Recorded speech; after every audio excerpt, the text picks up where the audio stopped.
Okay.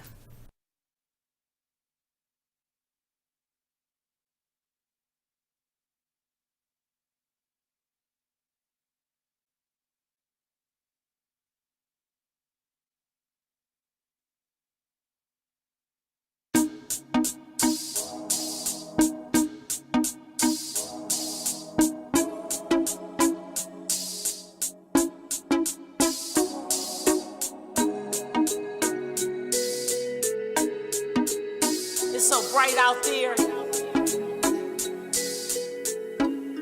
Hey, check it out. Rappers in my backyard. Rappers in my backyard. Rappers in my backyard. Ooh. What's up, family? Welcome to another exciting episode of Rappers in My Backyard, the podcast that stays lit. We rap about relationships, music, and entertainment. Thank you so much for tuning in today. I hope you guys had a decent week and was able to find ways to provide love to yourselves and those around you. And happy Father's Day to all the amazing fathers that's out there today. Well, we're so excited to have our special guest today, and I just want to say she is more than you guys can ever imagine, but you'll see in a minute. Our topic today is our relationship with stereotypes in hip-hop with our special guest. Also, we're going to be throwing on the grill No More Lies, as it refers to some of the myths and lies that are told about Black culture. Additionally, you guys know I love setting up every show with a quote that allows us to have a provocative and an entertaining conversation. So here's the quote. It's easier to hold on to your own stereotypes and misconceptions. It makes you feel justified in your own ignorance. That's America.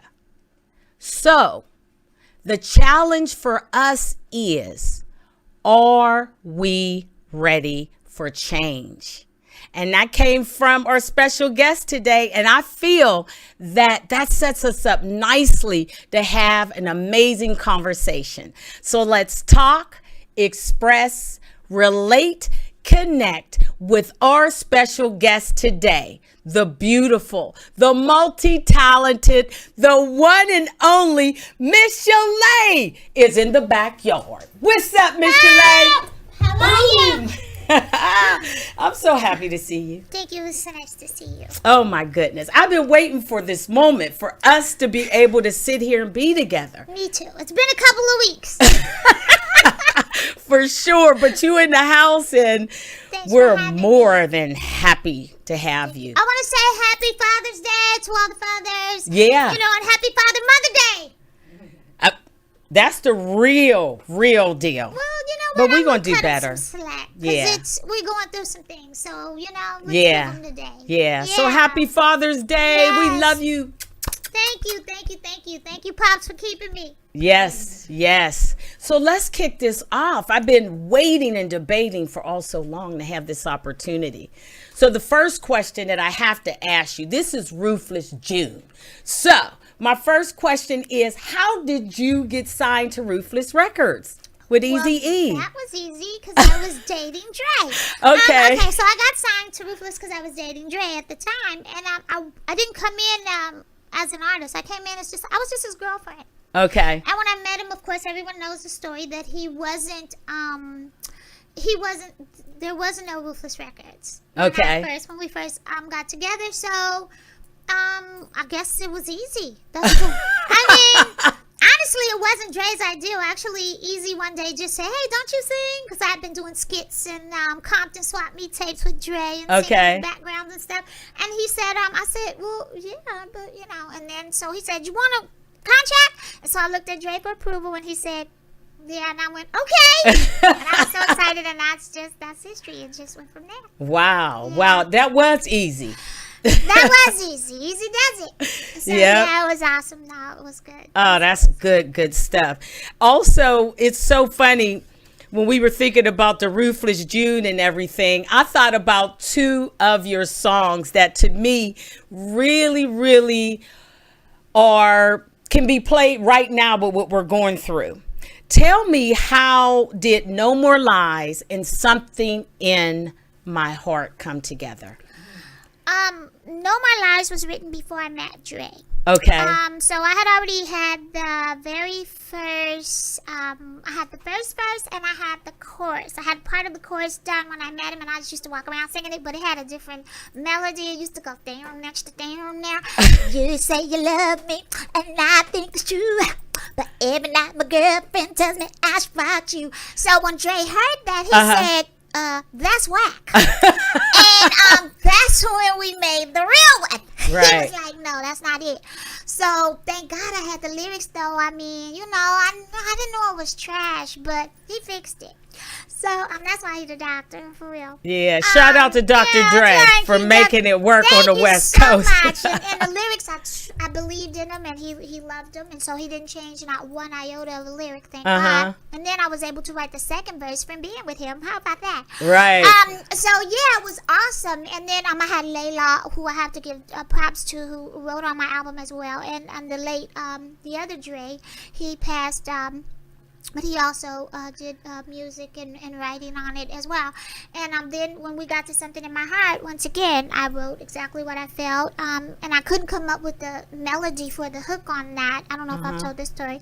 But Dre was like, well, why don't you just break it up and slow it down and go to the keyboard and go dun, dun, dun, dun. And then he was like, I was like, oh, what is he talking about? And then he was like, go something in my heart. I'm like, oh, okay, that's kind of dumb, right? Okay. So, you know, he was dabbling a little bit. So so he did, you know. So that was a hard record to do, because I was living it as I was writing it. Okay. I was writing it as I was living it. So, and I think that's why you guys just feel that, you know, I get it. I totally get it. And I'm giving that song to you guys now. It's no longer mine. I love when I perform it, because, man, you guys sing it way better than I do.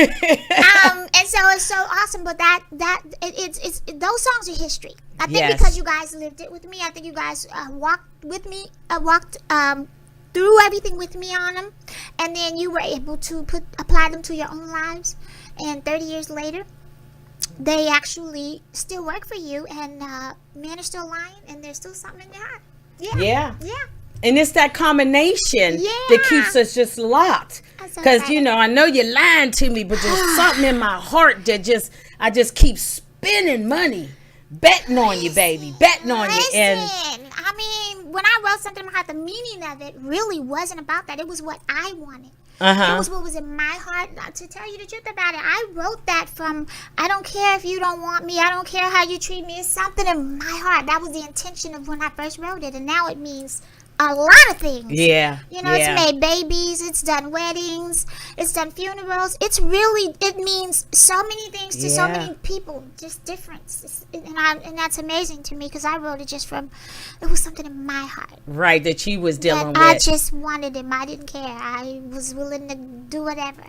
And see, that's the great thing about being an artist, because a lot of times you think you're going through your own battle by yourself, but you're never going in your battle by yourself, because you get to share that with somebody that's right where you are, right when you release it. And that's what that song is to me. I mean, honestly, and I have a different meaning for it too, but I think right now it's so timely. We gotta find something in our heart in order to care about other people that look like us and don't look like us, because in order for us to move forward with what we got going on right now, we need each other. And so that's why I wanted to kick it off with both of those beautiful songs, and how they're like the soundtrack of what I'm going through in my head with everything that's going on.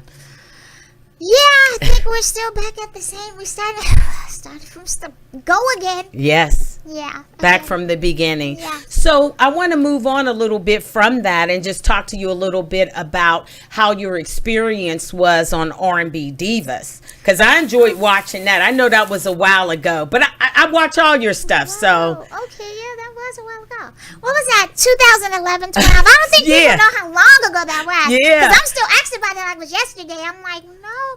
It was an experience because one, I wasn't internet savvy yet. I didn't even have. I wasn't even on the gram, or the gram wasn't even around yet. I think it was just MySpace. and all yeah, that. yeah, it was the The old new school It was stuff. the old school stuff. I wasn't on no platforms of social media whatsoever. I had like a T-Mobile, like a little $50 one. You know, it didn't do nothing. The Blackberries were in. This is how Okay. long ago it was. I didn't even have a Blackberry. I had a berry. So I didn't know anything about. I hadn't reality TV wasn't on my radar either. So Okay. when they called me in, I was just like, I don't really understand, but I'll try and do it. And then I said no. I said I didn't want to do it. And then, lo and behold, one night, Kelly Price calls my house Wow. on my phone that I didn't give her my number to. So I'm like, oh, this is some conspiracy. Right. So she calls my house and she talks to me and she tells me about the show and what it entails and what it's about and all this. And I was like, okay. I said, well, as long as it's about that and we're going to have a good time and it's positive and, you know, we're all women, you know, I'm raising my Right. daughter. I mean, I was really serious about it not being crazy, you know, because I had heard about reality TV. I guess that's why I didn't watch it. And she said, no, everything's going to be great. And so I said, okay, I'll do it. And so I signed up. And that's how I got on there. And then when I got on there, because they don't tell you who's going to be in the cast. Oh, You okay. know, you don't get that privy up front unless you are like the main character like Kelly Price. Okay. But she was the head diva in charge. So we didn't know who was going to be there. Okay. So I had obviously seen Shantae on the circuit. Mm-hmm. I had never met Mo. I had never met Layla James. I had never met Claudette Ortiz, and I had never In Vogue. I had met what's her name from In Vogue? The main girl. What's her name? I can't remember her name. She's not with them anymore. But anyway, I had met her many years ago on the Hammer Tour. Said hello, but I don't know if she remembered me. Anyway, when I got on the show, I didn't know what to not do and what to not say, and my mouth just opened, and there it was, bam! And then they were like, "You're trending," and I said, "Why?" And they said, "Well," and then they explained that to me because I was too truthful. I didn't understand Right. what reality TV was. So then I think that's when people got interested in, whatever. But it turned out when I first did it the first year, I didn't care for it. By the second year, I was warming up to it, and by the third year, I was good to go. Right. And then it was over. So, That's the thing. It's just like this podcast. Soon as we get to going, it'll be like, I get the time. We got to stop. But speaking of that, since we're dealing with stereotypes in general, what is a diva? Because it's a stereotypical thing. What is a diva to you? Your definition of it, as it refers to the show. Well, that's what I had an issue with as well, because I didn't consider myself a diva. Okay. I did live in LA, but I wasn't a diva. And they said a diva is someone who commands the room, is assertive, says what she wants, says, have things the way she'd like them. Just a very demanding type of sophistication for a woman. That's what a diva, that's what they told me. And I thought, none of those things. And I would get on the show and say, I'm like a tomboy girl. I kind of reminded them that. But everybody's a diva now. I've learned that a lot of people are divas and maybe don't know. And I probably have a little diva in me too. When I get to the car wash and stuff, and be like, I'm sorry you missed this spot. Right. Get that right there. I'm not really a diva, but anyway, and you know what? Rightfully so, they called it that, and there were divas on there for sure. Yeah, there was. No, and that's what the show was about. So some of us could be divas and some of us couldn't. So, but that made good TV. Yeah. I enjoyed watching. Listen, I was there enjoying watching what you saw, and I was there going, ooh. Ooh. I know. Ooh, we gonna be in trouble. So, in your opinion, what is our relationship with stereotypes in hip hop? I'm not sure. Are you talking about past stereotypes or present stereotypes? Let's deal with them both. Okay. Since you have an amazing daughter and she got you hip on the new stereotypes. Correct. And I know the old stereotypes, like women were provocative in hip hop and men were, gangsta and all of that and gun toting. What is the new stereotypes? The new stereotypes are, from my perspective of what I see, are all over the place and combined.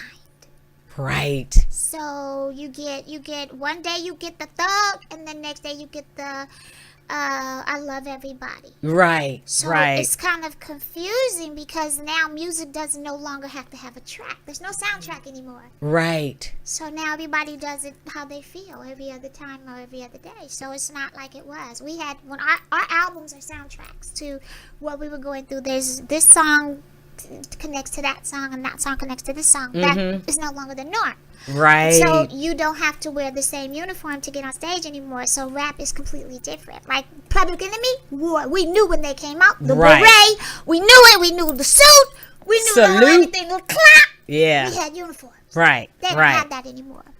So it's a totally different ball game. And my daughter, I'm like, I don't understand this. And she goes, well, you're probably not supposed to. I love her for saying that. She puts me in my place, but she makes me understand what I didn't understand when music changed. When we went into rap and our parents were up in arms going, this is trash, what is this, why are you listening to this is bad for you. We were trying to tell them, no, we like this, so we run, hide, and play this bad, awful, god awful stuff. Right. And then she made me understand that this is what I'm going through with her. I'm like, what are you listening to, baby? That's sex. Are they talking about swinging on the pole? Yeah. Are they talking? And it's the same thing. There is no difference. Yeah. But like she said, it's not my demographic. Right. But what I'm doing that my parents didn't do is I'm learning from it. Right. I'm educating myself. Yeah, which I wish my parents would have did too, because everybody had the parents is like, no, you just shouldn't be doing it. But again, the old stereotypes was just like you said, we are basically recording what we see and what we're exposed to. Whereas like the younger generation, they can choose what they're exposed to. Making it all up, and it's far more of a fantasy world than what we did. Yeah. I mean, really, we may have said a couple of things about having a couple of little things, but those were the dream things that we would say. Yeah. They just completely create a whole world. Right. Right. And they're living their dreams. And then they move into it. Yeah. Yeah, and that's the joy of watching it. It's just, the positivity of what comes from it is like, oh my God, Yeah. And they get there much quicker than we do because they have the technology. And they get it like they have the internet to move it quicker. I mean, we had to move units through papers and newspaper and remember Right On magazine. Yes. The Source. We really had to do it the slow way. So definitely. But it's two different animals, though. I think with the stereotype. I mean, you can't. I mean, I don't even think. And with this generation, they're not like we were. I'm still a fan of Public Enemy 30 years later. My daughter, she will be a fan for 3 weeks. And then when the new music comes out, she's on to the next. And it may be because they don't remember how we used to get the CD, open it up. We had the picture, we had the information, we had we lived with it. Yeah. And they don't have that, so I think that's why they just connect quicker. Yeah, and that was the best part. I love to be able to read the album to see who worked on it, who wrote whatever. Also, the artwork was very telling as it went with the project, and now you just get like a picture on the internet, and then that's what the album is. And that sets us up nicely for the next question. What part does social media play in fueling these stereotypes of love 1 minute, gangster the next? Well, social media, the good thing about social media is it's creative. It allows you to be all that you can be. No, it really does. Even when you're not. I mean, when I tell you, when Andy Warhol said that everyone would have 15 minutes of fame, I didn't quite understand what he was saying. And I heard that at a very young age. But because I'm a fan of his work, but I didn't understand what he meant. And now it makes complete sense because the world to me is like Disneyland. And you get to play in it, and you get to get on the rides and go as many times as you like. You get to create whatever it is that you want for yourself. What the internet has done has given them the ability to do it without even having it to touch it. And that's the difference. Yeah. And that's why they're not connected like we are. Because we had to touch things. Yeah. They don't. They live in a virtual world. And they manifest it differently than we do because we gotta touch it. Yeah. Like, you know, where I come from, and my mother said, "Hey, that's hot," I didn't need to touch it. I believed her. My daughter touching it, I'm like, I just told you it's hot. She still had to touch it. Yeah. Yeah. And that's so crazy in there, but that's their world. And I'm loving it because what I've learned to do is not resent it. I'm learning from it. I've drawn back from crucifying and being judgmental. And I said, no, let me listen to her. Because she is she's the way. Right. These new ones, these young ones, they're the way. Yes. And we got to let them be able to voice their opinion, you know, because I get that same thing from my niece that's 22 years old. And she's just like, you know, when we talked about even her lyrics, because she's a rap artist, and they're talking about just what me and you were talking about beforehand, and it all leads back to what the very great point that you made is that we had the opportunity to touch and they don't have that, and something about touching leaves an imprint. I don't care what nobody says, in your heart and in your mind, where you're able to recall it in a whole different way. So I really do believe that, like you, I'm letting my guard down, opening the door, and being able to flow freely with it. Yeah, because the truth of the matter is if we could have swung on the pole, we would have. We just didn't have the bodies. And I mean, let's be brutally honest. Yeah. I mean, you cannot hate the player. You can hate the game, but you can't hate some of the players. There it is. And you know what? I agree with you, because I would be swinging off a pole if I had a six-pack. Listen, that's what I always say back in the day. If I would have had the six-pack, y'all might have seen me with another project. Yep. I'm just saying, so I don't knock nothing. I knock no hustles. Yep, I don't knock any either. And on that hustle, I got decided we got to go to break. Man, me and Michel'Le is having such a great conversation with you guys, and we're going to break. When we get back, we're going to follow up with this very interesting question with her, and then also we're going to throw on the grill No More Lies, and my girl is here to talk about it with us. So hang with us. We'll be right back. Rappers in my backyard, baby. We love it.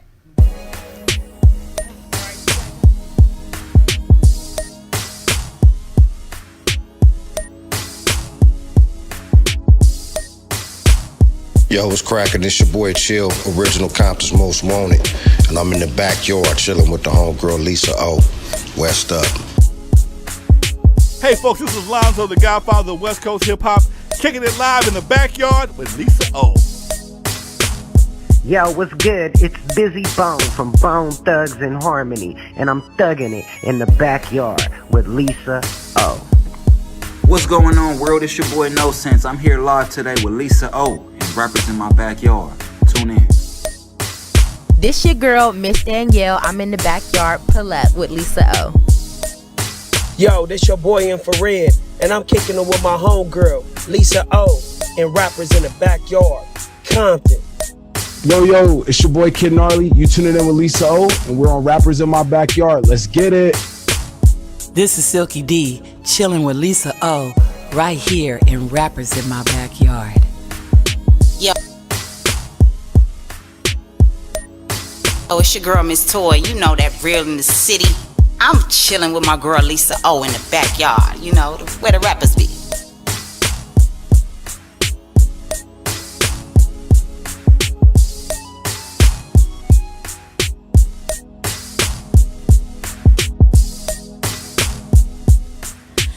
This is Michel'Le, and I'm with LisaO on Rappers in My Backyard.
What's up, family? Thank you so much for hanging with us.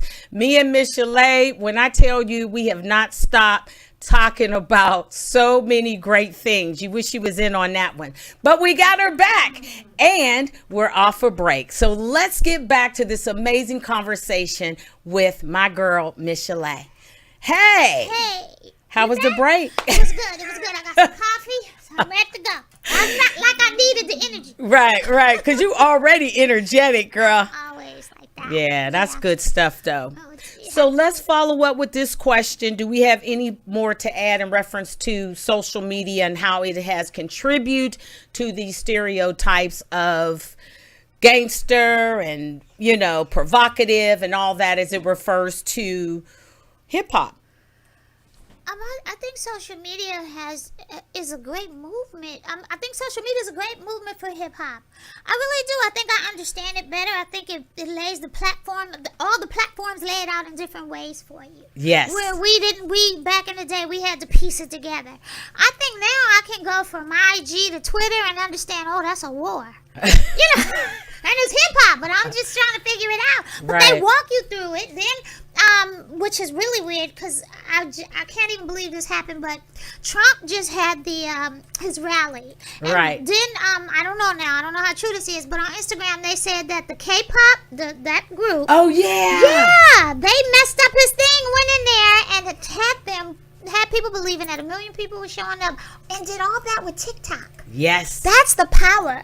That's scary, and it's scary at the same time. Yes, it is. To be able to know how to that the algorithms do that, to know that they can was spooky. Yes. And to not know if this could be happening to you. Listen, I'm at Michelle Music. So look. I love that. Come on, K-pop. Yeah. Come through. But no, but it's that scary too. So listen, it's a good thing and a bad thing. But it's how you use things. Listen, you have to treat the internet how you want to be treated. Yes. How about that?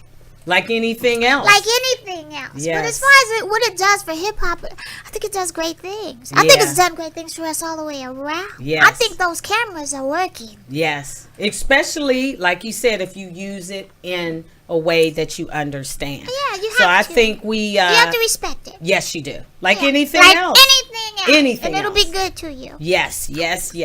And that sets us up nicely to go to the grill. Let's go to the grill, man. Let's throw this No More Lies on the grill and just talk about it. But of course, you can go freelance. We're going to deal with No More Lies from the standpoint of society, some of the lies that they've said about our culture. And so I've written a few of those down. The first lie to me is we're taking over the world. That can't be true. We don't even outnumber them yet. No. So that's impossible. No. So. But early on, when we were making a lot of kids and stuff like that, and we had money to take care of our kids. That was a long time ago. Yeah, like with the 70s? 60s, 70s. Yeah. Yes. Mm-hmm. That's when I seen my mom and dad building, and they had their own homes and stuff like that. And there was that lie put out there that we were taking over the world because there was a time. We were far more dominant than we are now. Yeah. Yes, that's very true. Yeah. So that's like a lie. Like at this moment, I'm just sick of all the lies. So, as it refers to that, and like you were saying with the younger people, they may have not known of some of these lies that we already was bestowed on us without us really having a choice. Another one is our men are raping white women. That might be the other way around. I think they're coming to pick them up.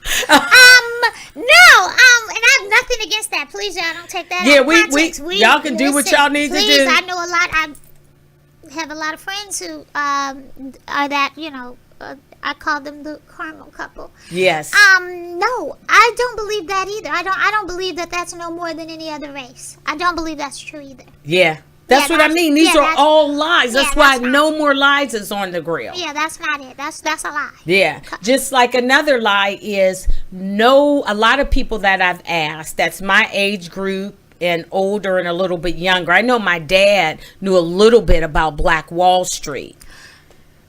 I didn't know anything about that.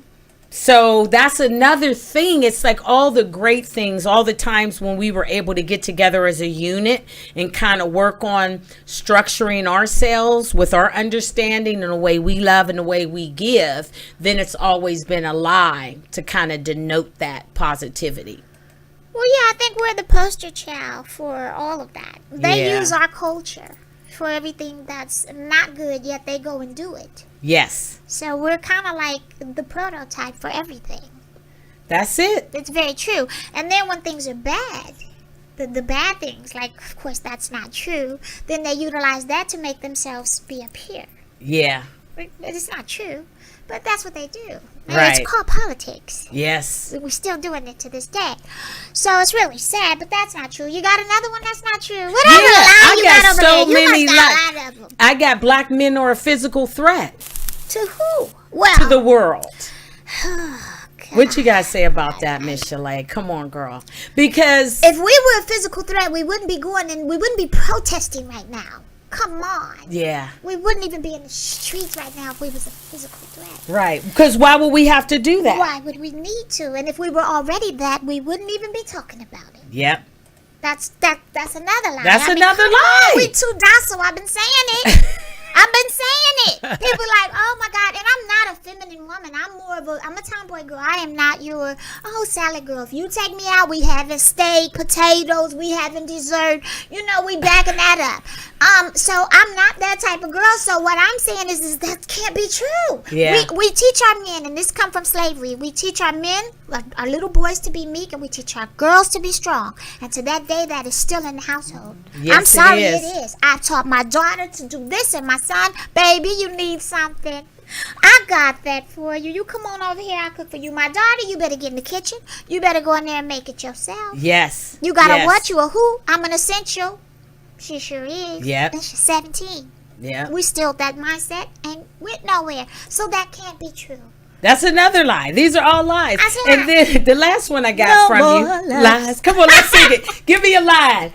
Go ahead, give me the lie. That's it. No more. It's the truth. Can't It's take the it. freaking truth. And then we're inherently violent. Could it be from slavery? Could it be because you had me chained up and took me somewhere I was unfamiliar with? I'm just curious. Yeah, I think all of the above. Yeah. I think that's how we got there. I don't think. I know. Yeah, that's why we are. Listen, and we have to unlearn everybody, not just us. I'm sorry, not just us. Right. We out here with Black Lives Matter. I grasp that, and we don't just mean to we just want it. Everyone needs to unlearn everything, because I don't expect you guys to start acting a certain way tomorrow, because it took us so long to get this way. So it's going to take us a little bit longer to not be that way, and that takes everybody. That takes collective effort on every race. Yes. Part. Not just black and white, Asian, Hispanic. Come on. Yeah, we need everybody. Yeah, we're in a world, all of us collectively, and we are all here. Yeah. And I didn't even know racism was in other races until All I of didn't know how this. big it was. Yes. I really didn't, because I live in my bubble of racism that I know. That we are plagued Man, with daily. yes, I had You no know, even idea. amongst ourselves. You're light, you're dark. I mean, what difference does it make? Yeah. When they shoot, when them cops is gunning for us in the streets, all they know is we ain't white. Listen, From what I'm seeing. I've been saying this since 2011 or 12. Every time I called the police, they had me in handcuffs first.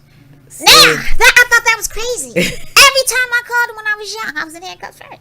I'm 4 feet at that time. Now, I'm only a little bit bigger now. But I couldn't believe it. Yeah. I was always in handcuffs first.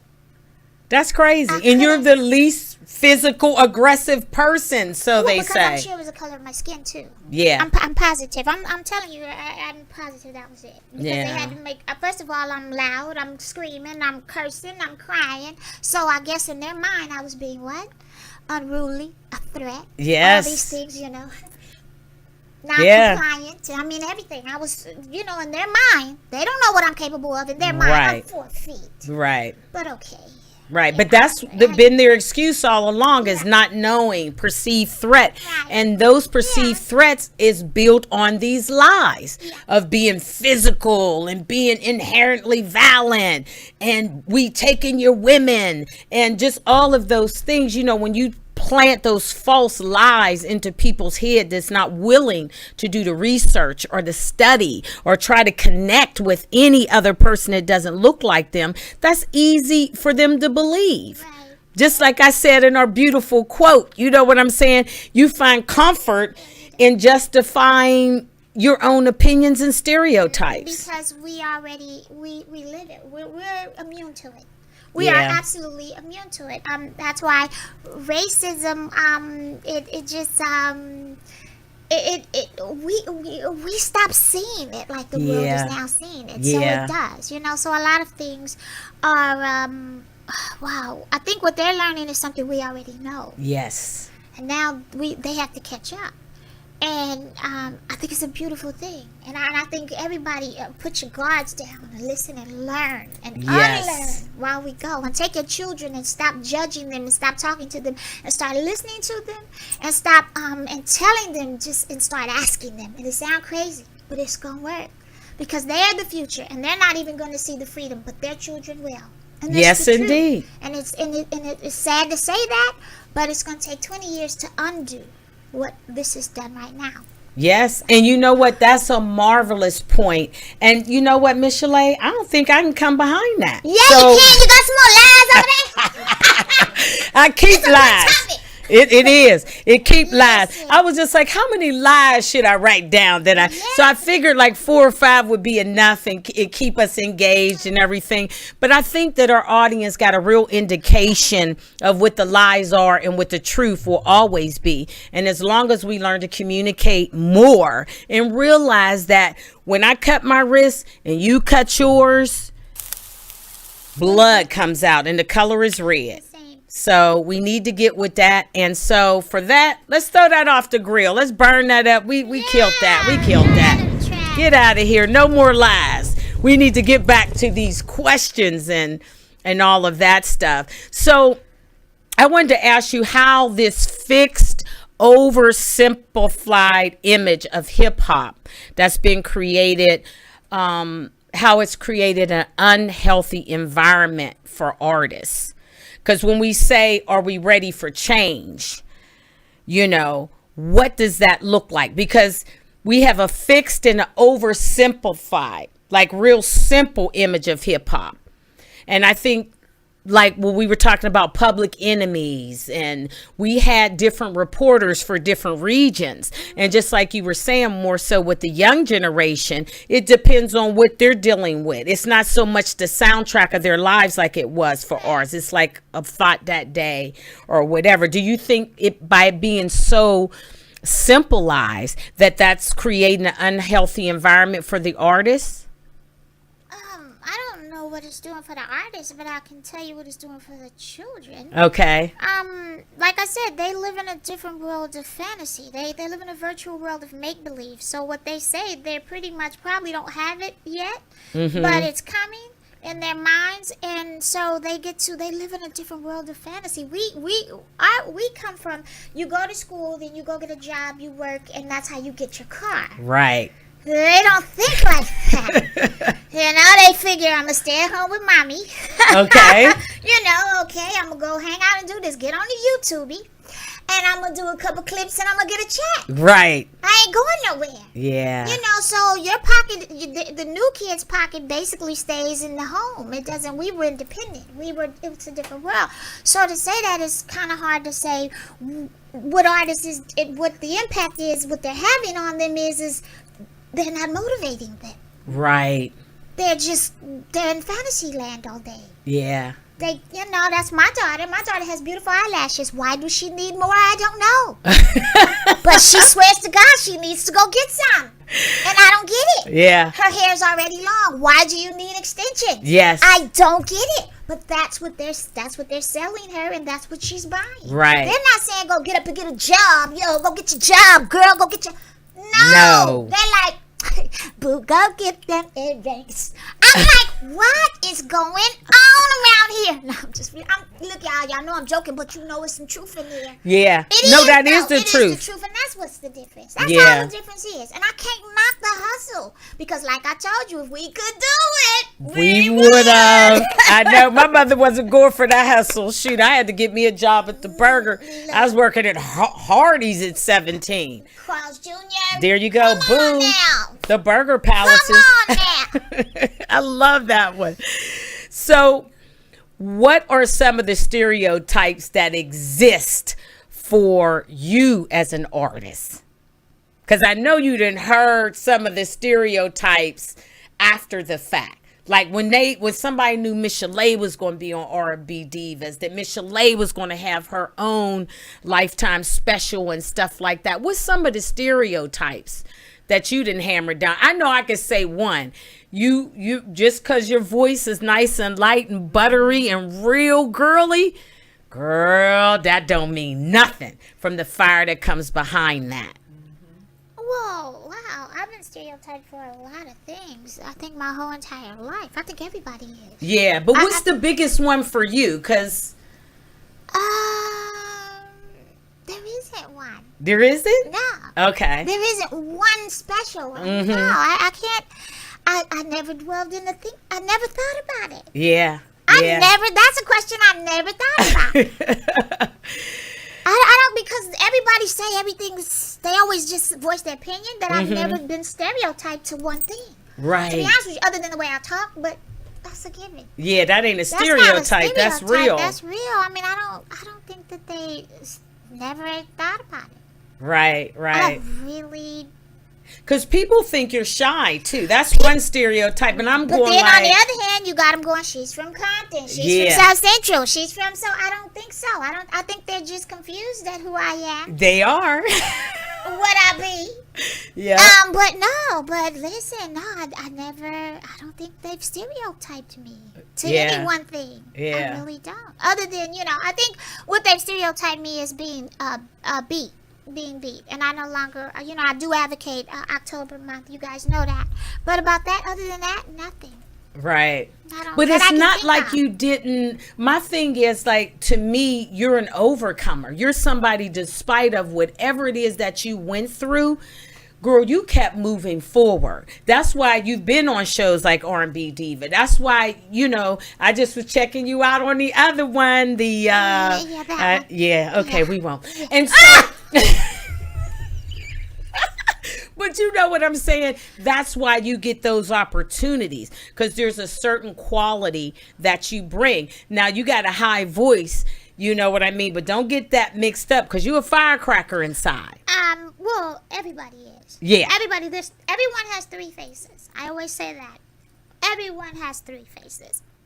And you have to know which face to bring to the party each time. That's it. And I think that should be taught in the home. My grandmother taught me that. And I think that should be taught in the home. I try to teach my daughter. Everyone has three faces. Yes. As far as that, I'm facing failure forward.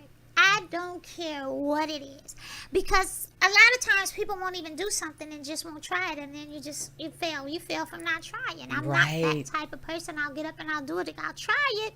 I'm not gonna say it's gonna work, but I'll definitely try it. As far as being stereotyped, it's hard to do that because you never know what I'm gonna do tomorrow. Right. So it's kind of hard. I don't really put people in that box of being stereotyped, because you really don't know people. You think you do. Yes. But you, honest to God, you don't. You really don't. You can live with someone for a long. Listen, my daughter's 17. I've been living with her. I don't know her. I love that. I don't know her. The girl that she's at work, I don't know that girl. The girl that goes to school, I don't know that girl. Yes. So yes, everybody has the firecracker in them. Right. But please, don't make me upset. It takes a lot though, because I'm usually the one that in my head I'm always thinking, gosh, how can I resolve this and then come back around to it? Right. Because I'm like this.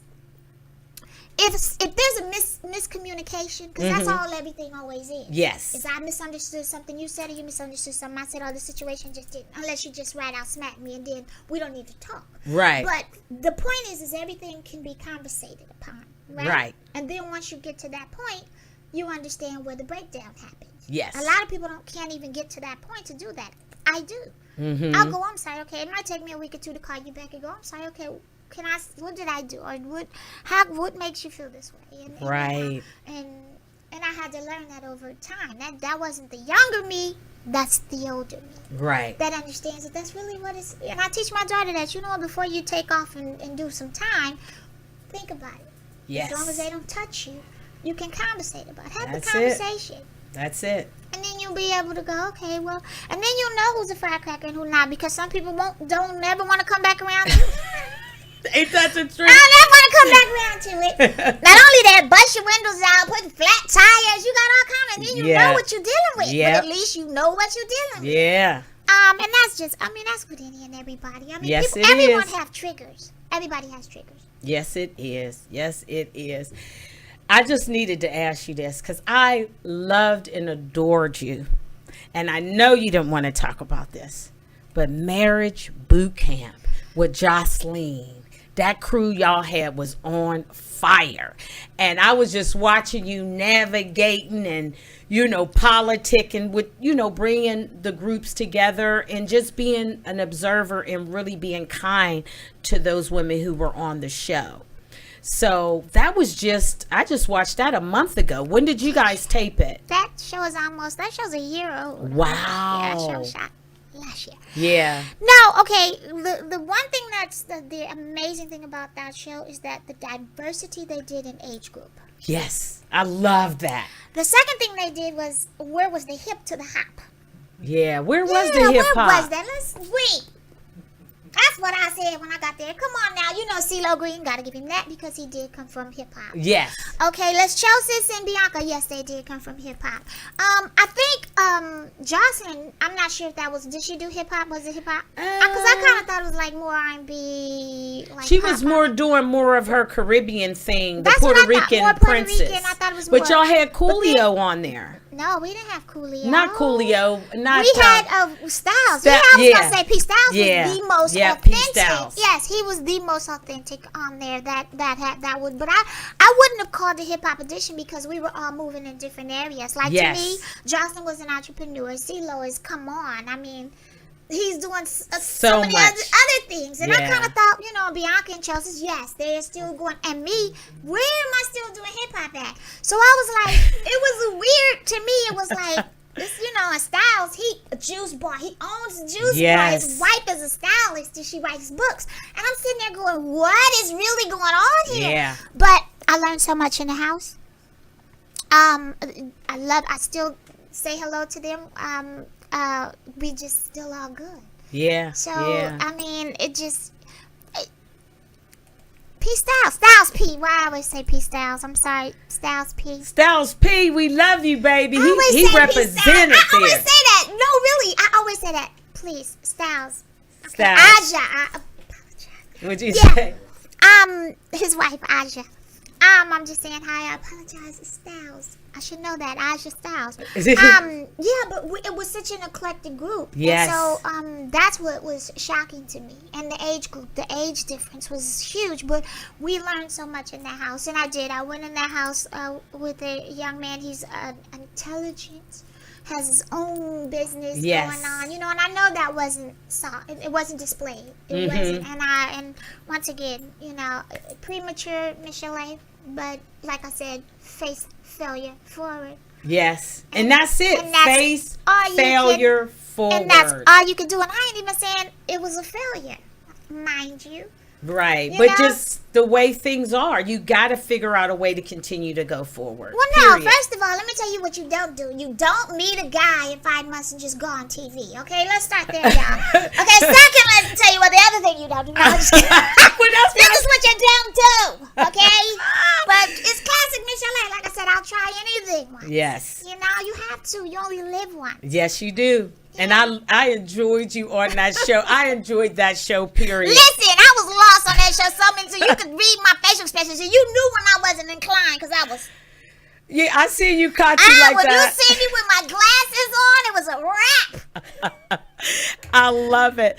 And Michel'Le, I have one question for you that I always like to ask our guests on the show. Is there a relationship, and I don't even want to say in music and entertainment, I just want to say period, that you would like to mend, and why? Okay, ask me that again. Is there a relationship, period. It could be in music or in entertainment that you would like to mend. There was a miscommunication. You didn't make that call 2 weeks after you realized that somebody might have took something a certain way that you would like to mend, and why? Actually, I already did that. You did it? Yes, great. And that's my father. And Happy Father's Day is the first time in my whole life I sent him a card. I mailed it to him. He got it. He texted me this morning and said, thank you. It meant so much to him. Yes. And that took many, many years to do that. And I'm talking decades. Decades. So I did do that. And, wow. Yeah. I think if there's anybody that I'm leaving out, I'll get to them. But right now, I feel free. Yeah. There's something about that. You know, this is what this podcast is all about, is forming relationships and being able to recognize how important they are and allowing us to know who we are. And so thank you for saying that, you know, because that's a powerful thing. You know, love changes everything. And I know that made your dad's day today. And so happy Father's Day to him. He got the card he been waiting for all his life, to when he opened up that mailbox and seen it was from you. And lastly, Michel'Le, how can we follow your movement? What are you up to now? Everything is Michelle. Music is MUZIC. All platforms. And right now, me and my daughter are working on a project together. And I'm working on my own project, and then she's working on her own project individually. So we are working and just working. You know, COVID just made you create. I just create things, and I'm excited. And what else am I doing? Oh, voiceovers. Yes. I'm reading. I'm doing so many reads. It's so crazy. And when I land one, I'm gonna let you guys know. And I want to be like Allstate, or what is it? Allstate, or is it It's Allstate, or is it? It gotta be Allstate, where that guy with the deep voice always got your back. I'm trying to be Allstate. I'm trying to sell you insurance. So if I could sell you insurance, I would love to. But yeah, just basically working. Can't wait to get back on the road. I miss you guys. I miss the energy. Yes. Oh my God, I didn't know how that's. Man, I can't wait for the COVID to be over. I don't understand COVID. You heard it from me. But I know there's something out there. I just can't wait until they tell me what it is. And I'm just really serious about it.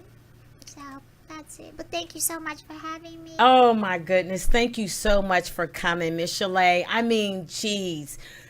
Thank you for sharing. Thank you for your honesty. And thank you for your sisterhood. You know, because that means a lot, you know, because sometimes us girls, we can't get on the show together because we need so many things here, makeup, new wear, this, that, and the other, all the things that don't matter. You know, it's more about just being able to open up and express who we are honestly, cohesively, and be able to share our experiences so somebody else can do better. And that's what you're doing with your daughter, with helping her with her career. And I really want you guys to come back, because that's a beautiful thing, both of you guys working together. So let's work on something different so that I can bring you and your lovely daughter back, and we can go ahead and really talk. Hear her talk to you all by herself, because you'll be shocked. Yes. Yeah. So I want to do that. You can come in the audience and maybe come join halftime. Yeah, I'll just come in. Don't worry. Yes. Don't forget, you're not telling her anything. You're just asking her. Yes. And you're going to get it. Yes. So I'm going to make sure we stay locked with each other. Thank you so much for everything you've done and the love you brought to the show today. So I just want to close us out with this quote. This beautiful quote Michel'Le sent me that I got from you. It's easier to hold on to your own stereotypes and misconceptions. It makes you feel justified in your own ignorance. That's America. So the challenge for us is, are we ready for change. And that came from the beautiful, talented Michel'Le. And I'm so happy we had her here today, you guys. Thanks for tuning in to Rappers in My Backyard, the podcast that stays lit. We rap about relationships, music, and entertainment, and you guys got to see a heater today.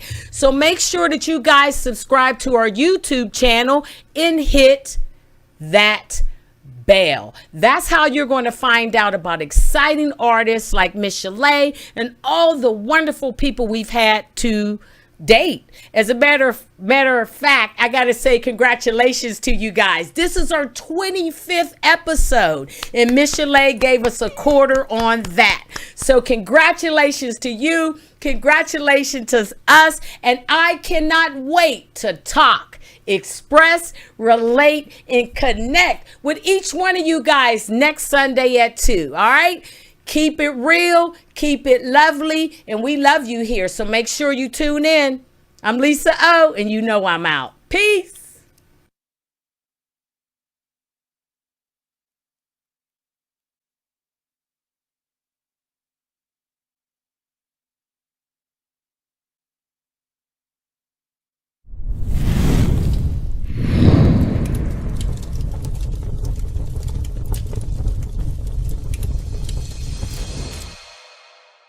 We rap about relationships, entertainment, and music. You heard?